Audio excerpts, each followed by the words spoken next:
ধানের বুকে হাওয়া খেলছে, চারদিকে সোনালি ঢেউ। হঠাৎই গোটা মাঠ কেঁপে উঠল।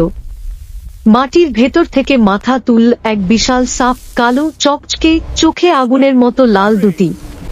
গ্রামের লোকজন ছুটোছুটি শুরু করল, কারণ সাপটি যত এগোচ্ছে ফসল তত নষ্ট হয়ে যাচ্ছে। ঠিক তখনই আকাশে ভেসে উঠল ঢাকের আওয়াজ। কালো মেঘের মতো এক আলো ঝলসে উঠল, আর মাঠের ধারে দেখা দিলেন কালী ঠাকুর, গা নীল রূপ, গলায় খুলিমালা, চোখে জ্বলন্ত শক্তি। তিনি এগিয়ে আসতেই বিশাল সাপটি ফুঁসতে ফুঁসতে দমে গেল।